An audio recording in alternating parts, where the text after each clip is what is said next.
Introduction to couple, यानी couple क्या होता है? बेसिकली कपल जो है वो जब दो टॉर्क्स हम प्रोड्यूस करते हैं, हम यूँ कह सकते हैं कि दो जो अनलाइक पैरेलल फोर्सेस है, जब वो कप यानी टॉर्क प्रोड्यूस करती है तो उनसे एक कपल प्रोड्यूस होता है। अब कैसे इस बात को हम समझ सकते हैं? जैसे फर्ज करें एक नट है ये हमारे पास, ठीक है, और मैं एक डबल आर्म स्पैनर ले आता हूँ। डबल आर्म स्पैनर आप जानते हैं कि उसके जो है इस सिमटे में भी एक लीवर लगा होता है जी, ठीक है। जैसे एक स्पैनर को अगर हम देखें तो वो सिंपल स्पैनर क्या होता है कि वो इस नट को इस तरह से ग्रिप कर लेता है, ठीक है जी। इस स्पैनर को इस तरह से वो ग्रिप कर लेगा और इस तरह से हम उसमें टॉर्क प्रोड्यूस करके रोटेट करके जो है वो इस नट को खोल सकते हैं। अब जो हमारे पास डबल आर्म स्पैनर होगा वो क्या होगा? चले इसी को मैं ऐसा से कंस्ट्रक्ट कर लेता हूँ कि इस तरह से एक अगर एक आर्म इधर बन जाए इसका, और इसी तरह से जिस यहाँ पे मैंने आर्म बनाया हुआ है इसको मैं इधर भी बना दूं, इधर ही इस तरह से इधर भी बना लूं, ठीक है। यानी अब हमारी जो वर्क करने की सलाहियत है मशीन के हवाले से वो और ज़्यादा बढ़ गई है, हम ये कह सकते हैं। और दोनों तरफ जो ये डिस्टेंस है एक एक लेंथ रखी गई है। यानी पहले अगर हम इस बॉडी में जो रोटेशन प्रोड्यूस करा रहे थे, मैं अपने हाथ की मदद से इस तरह से डाउनवर्ड फोर्स लगा रहा था, ठीक है, इस तरह से डाउनवर्ड फोर्स लगा रहा था, और इसमें जो 5 न्यूटन की फर्ज करें मैं फोर्स लगा रहा था, और ये जो मेरे पास नट से लेकर मेरे हाथ तक का डिस्टेंस फर्ज करें 3 मीटर था, तो इसमें जो टॉर्क मैं पहले प्रोड्यूस कर रहा था वो कितना था जी? 5 न्यूटन मल्टीप्लाई बाय 3 मीटर, तो ये था जी 15 न्यूटन मीटर, जो कि एक वेक्टर क्वांटिटी है, हम जानते हैं टॉर्क। और इस तरह से एक क्लॉक वाइज हम इसको रोटेट कर रहे थे, यानी नेगेटिव टॉर्क प्रोड्यूस हो रहा था। अब ऐसा है कि कपल अगर हम देखें तो अब कपल कैसे प्रोड्यूस होगा कि मैं अपने दूसरे हाथ की मदद से जो है वो फोर्स, अगर मैं यहाँ से ऊपर से नीचे लगा रहा हूँ तो यहाँ पर मैं नीचे से ऊपर की तरफ फोर्स लगा दूं, अगर नीचे से ऊपर की तरफ इतनी ही फोर्स लगाऊं, यानी इसमें कपल प्रोड्यूस करने के लिए लाजमी है कि आप मैग्नीट्यूड जो सेम रखें फोर्स की। फर्ज करें 5 न्यूटन की मैंने फोर्स लगाई और ये डिस्टेंस जो है मेरे हाथ से, यानी जैसा यहाँ से इस ए पॉइंट से लेकर इस पी जिसको नट मैंने कहा पिवट से, ये डिस्टेंस हमारा अगर 3 था तो यहाँ भी ये डिस्टेंस जो हमारे पास आएगा वो 3 ही आना चाहिए। तो इस सूरत में इस हिस्से में भी अगर हम टॉर्क देखें जो प्रोड्यूस हो रहा है वो कितना हो रहा है जी? जो कि ये भी क्लॉक वाइज ही रोटेट कर रहा है, तो ये हमारे पास जो टॉर्क प्रोड्यूस होगा ये भी 5 न्यूटन मल्टीप्लाई बाय 3 मीटर, जो कि हम कह सकते हैं कि 15 न्यूटन मीटर जो है वो प्रोड्यूस हो रहा है। तो अब इससे जो ओवरऑल जो एक बॉडी मूव करना शुरू हो गया, अगर हम इसके मोशन को स्टडी करें तो ये इस तरह से पिवट, यानी जो ये रिंग है, सॉरी ये जो एक हम कह सकते हैं नट है, ये इसके गिर्द इस तरह से हम अपने इस आर्म को गोल घुमाना शुरू करें। जैसे एक स्टीयरिंग को भी हम घुमाते हैं, तो इस तरह गाड़ी को अगर टर्न लेना तो स्टीयरिंग के एक हिस्से में ऊपर से नीचे फोर्स लगाई जाती है और एक हिस्से में नीचे से ऊपर की तरफ लगाई जाती है, तो ये कपल प्रोड्यूस होता है। तो कपल बेसिकली टॉर्क ही है, यानी हम ये कह सकते हैं कि जब दो एंड पॉइंट्स के ऊपर अनलाइक पैरेलल फोर्सेस अप्लाई होती हैं इक्वल मैग्नीट्यूड की और एक ही डिस्टेंस पर होती हैं वो फिक्स पॉइंट से, तो वो उस फिक्स पॉइंट जो कि अपने एक्सिस के गिर्द रोटेट करने की सलाहियत रखता है, जैसे मैंने नट की एग्जांपल दी, तो वो उसको उसमें एक क्या कपल प्रोड्यूस करती हैं। अब अगर ये कपल कितना प्रोड्यूस हुआ है तो इसके लिए मुझे टॉर्क मेजर करना होगा, यानी जिसे मैं टोटल टॉर्क कहूंगा, जो कि अगर फर्ज करिए टा 1 और ये टा 2, यानी टार्क 1 टार्क 2, तो इन दोनों का जो सम होगा, अरिथमेटिक सम होगा, वो बेसिकली हम कह सकते हैं कि टोटल जो कपल में रोटेशन हुई है वो इस टॉर्क की वजह से हुई है, जिसे हम कैलकुलेट कर सकते हैं। यानी हम ये कह रहे हैं कि ये एक कपल भी एक तरह का टॉर्क ही है, लेकिन उसमें हम जो है वो दो ही एक वक्त में दो टॉर्क प्रोड्यूस करके कपल प्रोड्यूस कराते हैं। जबकि सिंगल अगर टॉर्क होगा तो उसमें हम कपल नहीं कहेंगे उसे। तो अभी अगर यहाँ पे अगर आप देखें तो ये 15 न्यूटन मीटर और 15 न्यूटन मीटर, तो हमने देखा जो कपल प्रोड्यूस हुआ और ये कपल किस टॉर्क ने प्रोड्यूस किया था, वो कितनी उसकी मिकदार थी, वो थी जी 15 प्लस 15 कितनी बन गई जी? 30 न्यूटन मीटर। तो इससे हमें एक तो कपल के यूनिट भी पता चल गया कि ये टॉर्क ही है, लेकिन इसमें और टॉर्क में क्या जो डिफरेंस है वो भी हमें यहाँ से जो है वो वाज़े तौर पर समझ आ जाती है। और फिर हमने देखा कि इससे हमारे जो वर्क करने की सलाहियत, यानी एक जो फिजिक्स में हम वर्क करते हैं कि किसी बॉडी में जो फोर्स भी अप्लाई हो और वो डिस्टेंस भी उस फोर्स की डायरेक्शन में कवर करे, डिस्प्लेसमेंट कवर करे, या डिस्टेंस जो कि एक स्ट्रेट पाथ पे हम बात करें तो डिस्टेंस डिस्प्लेसमेंट सेम होते हैं, तो हमारे पास वर्क आ जाता है। हम कहते हैं इस बॉडी ने एक वर्क किया, जिसको मैं आपको थॉरली जो है वो समझाऊंगा वर्क की डिफरेंट एग्जांपल से। यहाँ पर बस मैंने एक थोड़ा बहुत आपको चूंकि इसका आइडिया दिया कि टॉर्क जो है वो चूंकि एक हमारे पास वेक्टर क्वांटिटी जबकि वर्क एक स्केलर क्वांटिटी, ये इनमें डिफरेंस है। लेकिन जो इनमें सिमिलरिटी थी वो थोड़ी बहुत मैंने आपको यहाँ पर शो की, और हमने देखा कि कपल और टॉर्क में क्या सिमिलरिटीज और क्या डिफरेंस है। स्टूडेंट्स, आज हम समझेंगे कि इक्विलिब्रियम क्या होता है। यानी मैं यूं बात करूंगा कि अगर मैं एक ऑब्जेक्ट को इस तरह से देख रहा हूं कि उसमें कोई रोटेशन प्रोड्यूस नहीं हो रही, यानी उसके ऊपर कोई जो फोर्स का इफेक्ट है, नेट फोर्स का इफेक्ट जो अगर मैं कहता हूँ जी जीरो है, ठीक है, और साथ में रोटेशन भी नहीं है, यानी कोई टॉर्क भी प्रोड्यूस नहीं हो रहा, ठीक है, तो मैं ये कहूंगा कि वो जो ऑब्जेक्ट है वो क्या है जी, इक्विलिब्रियम में है। अब वो रेस्ट में हो या मोशन में हो, इससे हमारे जो इक्विलिब्रियम है उस पर कोई फर्क नहीं पड़ता। यानी हम ये कह सकते हैं कि अगर एक बॉडी रेस्ट हालत में है, स्टैटिक पोजीशन पे है, ठीक है, तो वो जो हमारे पास इक्विलिब्रियम होगा उसे हम कहेंगे कि वो स्टैटिक इक्विलिब्रियम है, यानी कि एक बॉडी जैसे रेस्ट हालत वाली इक्विलिब्रियम में है, ठीक है। और जबकि जो दूसरा हमारे पास इक्विलिब्रियम होगा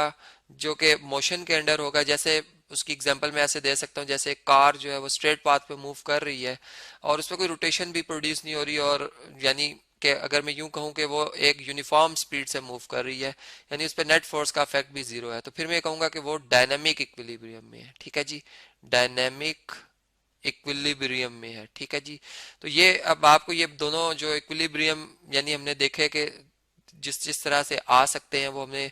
यहाँ पर समझे। अब इसमें हम देखते हैं कि एक बॉडी कैसे हम कह सकते हैं मुकम्मल इक्विलिब्रियम में आया, कि वो यानी रेस्ट वाले को पहले हम देखते हैं कि क्या उसमें टॉर्क प्रोड्यूस हो भी सकता है या नहीं। यानी हमने बाजूकात देखा कि जैसे एक बॉडी रेस्ट में है, ठीक है, एक ब्लॉक पड़ा हुआ है। अब अगर हम देखें तो इस पे न्यूटन थर्ड लॉ अप्लाई हो रहा है, यानी ये ब्लॉक जो है जमीन पर एक फोर्स लगा रहा है जिसे हम वेट कहते हैं, ठीक है, जो डाउनवर्ड एक्ट कर रहा है, जबकि जमीन रिएक्शन में उतनी ही अमाउंट में इसको जो है वो उठाए हुए है रिएक्शन फोर्स में, ठीक है, जिनकी मैग्नीट्यूड सेम होती है और डायरेक्शन अपोजिट होती है। तो ये नेट फोर्स जो है इस ऑब्जेक्ट के ऊपर अगर हम देखें तो वो इस वक्त जो है वो कितनी है, 0 न्यूटन है। तो ये बॉडी इक्विलिब्रियम है। अब इसमें कोई रोटेशन प्रोड्यूस कराने वाली फोर्स ही नहीं है, यानी हमने देखा कि बाजुकात हम ये भी कह सकते हैं कि एक बॉडी पे अगर नेट फोर्स का इफेक्ट जीरो हो जाएगा तो बॉडी इक्विलिब्रियम में होगी, यानी वहां पे हम टॉर्क को नहीं बोलते। लेकिन अगर हम देखें कि एक बॉडी कुछ इस तरह से इक्विलिब्रियम में हम खुद लाना चाह रहे हैं, जैसे कि मैं ये कहूँ कि एक स्केल है, ठीक है, एक जिसके ऊपर हर पार्टिकल का मैस एक जैसा है, और इसे मैं अपनी फिंगर पे उठाता हूँ और इसको बिल्कुल यहाँ पर एक पॉइंट में जैसा मिल जाता है कि जहाँ पे बिल्कुल बैलेंस हो जाता है। अब अगर हम देखें तो जब हम इसे बैलेंस कर रहे थे तो ये मोशन में आ जाता था, यानी कभी ये नीचे मूव कर जाता था, कहीं कि ये वाला सिरा इसका नीचे आ जाता था, ये ऊपर हो जाता था, कभी ये वाला सिरा नीचे और ये वाला ऊपर, यानी इसको हमने आस्ता आस्ता इसको हमने इसके उस पॉइंट को ढूंढा जहाँ पे बिल्कुल बैलेंस हो गया। यानी अगर अब हम इस टाइम देखें तो इसमें जितने भी ये हम कह सकते हैं कि टॉर्क्स जो प्रोड्यूस हो रहे हैं, क्योंकि रोटेशन का ताल्लुक टॉर्क से है, टॉर्क रोटेशन को कहते हैं। फोर्सेस तो यहाँ पे हमें एक्शन और रिएक्शन के तौर पर नजर आ रही है, यानी ये जो पॉइंट जहाँ पे मैंने इसको उठाया हुआ है या इस पर्सन ने इसको उठाए हुए है, इसके ऊपर की तरफ उन्होंने उठाया हुआ है, तो ये बिल्कुल एग्जैक्ट उतनी फोर्स लगा रहे हैं जितना कि इसका वेट है। यानी अगर ये इसको फर्ज करें एक ही जगह पे थामे हुए और उसको ऊपर उठा रहे हैं तो जारी बात है कि अब इनके वेट से ज्यादा ये फोर्स ऊपर की तरफ लगा रहे हैं, तभी ये बॉडी ऊपर मूव कर रही है। और अब अगर हम ये बात करें कि यहाँ पर जो हर पार्टिकल है जमीन की ग्रेविटी की वजह से वो हर पार्टिकल नीचे की तरफ फोर्स लगाएगा, ठीक है, और इक्वल अमाउंट में फोर्स लगाएगा, और वो जितनी फोर्स होगी वो सारी जो है वो इस पॉइंट के गिर्द, यानी जो कि जिसे मैं सेंटर ऑफ ग्रेविटी कह सकता हूँ, यानी जहां पर ये रॉड बिल्कुल बैलेंस है, ये इसका सेंटर ऑफ ग्रेविटी, ये यानी इनके पॉइंट ऑफ एक्शन से, हर पार्टिकल के पॉइंट ऑफ एक्शन से जो इस पी पॉइंट तक का जो परपेंडिकुलर डिस्टेंस होता है, ये उससे प्रोडक्ट ले तो एक टॉर्क आएगा, यानी ये सारे पार्टिकल्स टॉर्क प्रोड्यूस कराएंगे एंटी क्लॉकवाइज। यहाँ पर मैं लिख देता हूँ एंटी क्लॉकवाइज, और जबकि इधर भी पार्टिकल्स हैं वो भी सेम इसी तरह डाउनवर्ड डाउनवर्ड डाउनवर्ड इनकी जो है हर पार्टिकल का वेट एक्ट कर रहा है, और वो भी जो इस पिवट के गिर्द इस रॉड पूरी रॉड को जो है वो क्लॉकवाइज रोटेट कराना चाहेंगे। लेकिन अब क्या होगा कि ये मैंने जिस बात की कि ये चूंकि सेंटर है बिल्कुल और यहाँ पर जो है ये बिल्कुल बैलेंस हो चुका है, इसका मतलब जो क्लॉकवाइज टॉर्क की मैग्नीट्यूड है और एंटी क्लॉकवाइज टॉर्क की मैग्नीट्यूड है वो आपस में इक्वल होगी, यानी यहाँ पर प्रिंसिपल ऑफ मोमेंट्स जो है वो होल्ड कर रहा है, जिसमें कि हम यही बात करते हैं कि उसमें एंटी क्लॉकवाइज और टॉर्क जो होता है, क्लॉकवाइज टॉर्क होता है, वो आपस में बराबर हो जाते हैं और उनका जो टोटल सम है, न्यूमेरिकल सम, वो 0 न्यूटन मीटर के बराबर आ जाता है। फिर इसी तरह डायनेमिक इक्विलिब्रियम में मैंने जैसे एग्जांपल दी, अब हम एक और एग्जांपल देखते हैं। जैसे हम एक पैराशूटर को देखते हैं, एक पैराशूटर है जी, इस तरह से ये हम इसका पैराशूट बनाते हैं। यहाँ पर हमें इसका पैराशूट कुछ इस तरह से इस तरह से जी, ये अगर हम देखें ऊपर से, यानी अगर कोई पैराशूटर छलांग लगाता है इस तरह से, ये उसके वो स्ट्रिंग्स हैं जिसके साथ उसने अपनी बॉडी को अटैच किया हुआ होता है। ठीक है, ये वाला स्ट्रिंग बल्कि थोड़ा सा इस तरह से आएगा, ये इस तरह से, जो कि हम ये कहते हैं जी इसकी बॉडी के साथ यहाँ पर अब इसको कंप्लीट करते हैं, पैराशूटर बनाते हैं जी एक। ये कोई पैराशूटर है जो कि इस तरह से ज़मीन की तरफ आ रहा है। ठीक है, अब इस तरह से है कि इसके ऊपर जो इसका वेट है, अगर हम देखें तो उसकी यानी वो वेट जो जो कि डाउनवर्ड एक्ट करता है, उसकी तो डायरेक्शन हमें पता है। अब जो एयर पार्टिकल्स हैं वो इसको ऊपर की तरफ उठाएंगे, जिससे कि ये अगर हम यूं बात करते हैं कि अगर इसका जितना एयर प्रेशर ऊपर की तरफ एक्सर्ट होता है, यानी हर पार्टिकल इस पैराशूट के इस पैराशूट ही जिसको हम पैराशूट कहते हैं, इसको ऊपर की तरफ ये फोर्सेस लगेंगी और इसका वेट डाउनवर्ड एक्ट करेगा। जब ये दोनों फोर्सेस हम ये कहते हैं कि अगर बराबर हो जाए, यानी टेंशन,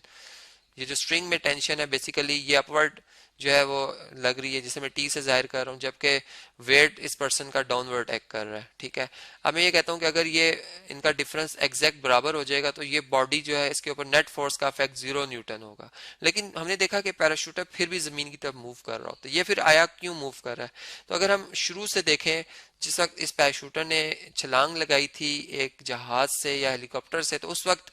इसने इसका एक मोमेंटम था, यानी ये डाउनवर्ड मूव कर रहा था। यानी इसका इस वक्त अगर हम देखें तो इसमें जो इसका वेट था, चूंकि इसने पैराशूट नहीं खोला हुआ था, ठीक है, इसका वेट ज्यादा था, और फिर उसने कुछ फासला तय करने के बाद फिर जो है पैराशूट खोला, यानी फिर वो प्रेशर जो है आस्ता आस्ता टेंशन इन द स्ट्रिंग बढ़ती गई और वो एक वक्त आया कि वो लेवल हो गए,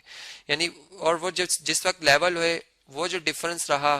वो जो मैं कह सकता हूँ कि वो जो यानी उस लेवल से पहले का जो डिफरेंस है वो बेसिकली इसके अंदर एक इनर्शिया जो है वो प्रोड्यूस कर दिया उसने, और वो इस इनर्शिया की वजह से जो पैराशूटर है वो ज़मीन की तरफ एक ही कांस्टेंट स्पीड से, जिसे हम यूनिफॉर्म जो है वो वेलोसिटी कह सकते हैं, अगर खास डायरेक्शन में मूव करे तो ये उससे जो है वो ज़मीन की तरफ मूव करता हुआ आता जा रहा है। ठीक है, और अब दूसरी बात ये कि क्या ये डायनेमिक इक्विलिब्रियम में है, चूंकि अब ये है तो मोशन में, इसको मैं रेस्ट में नहीं कह सकता, इसके ऊपर बेशक नेट फोर्स का इफेक्ट 0 न्यूटन है, लेकिन ये जो है वो हम ये कह सकते हैं कि ये इस वक्त जो है वो रेस्ट में नहीं है। ठीक है, अब ये कि हमने ये देखा कि इसमें जो इसका फर्ज करें, ये जो है सेंटर ऑफ ग्रेविटी इस पूरे जो पैराशूटर और पैराशूट का, अब इसमें यानी इसका मतलब है कि यहाँ पर इसके लेफ्ट साइड पर और इसके राइट साइड पर, यानी ये इसकी सेंटर ऑफ ग्रेविटी या एक्सिस ऑफ रोटेशन में कह सकता हूँ कि अगर इसके ऊपर क्लॉकवाइज टॉर्क ज्यादा हो गया तो ये इस एक्सिस के गिर्द जो है क्लॉकवाइज इस तरह से गोल घूमते घूमते जमीन की तरफ गिरेगा, और अगर एंटी क्लॉकवाइज टॉर्क ज्यादा होगा तो ये इसी एक्सिस के गिर्द गोल घूमते घूमते जो एंटी क्लॉकवाइज घूमते हुए जमीन की तरफ गिरेगा। लेकिन अब ये बैलेंस हो गया, इसका मतलब कि यहाँ पर जितनी फोर्सेस का इफेक्ट इसके इस डायरेक्शन में प्रोड्यूस हो रहा है, ठीक है, जो कि अपवर्ड है, और जितना इस एक्सिस ऑफ रोटेशन से लेफ्ट साइड पे यानी पार्टिकल्स फोर्स लगा रहे हैं वो एक जैसी लगा रहे हैं, और दोनों का मोमेंट आर्म भी एक बराबर है। यानी इसका मतलब कि जो प्रिंसिपल ऑफ मोमेंट है, जिसमें हम ये कहते हैं कि बॉडी इक्विलिब्रियम में है इसका, और वो तभी इक्विलिब्रियम में होती है जब उस पर टोटल जो टॉर्क है उसका न्यूमेरिकल सम 0 न्यूटन मीटर होता है। तो यहाँ पे भी हम देख सकते हैं कि वो तभी इक्विलिब्रियम में आया जब इस पे ये टोटल टॉर्क जो हमारा 0 न्यूटन मीटर हुआ।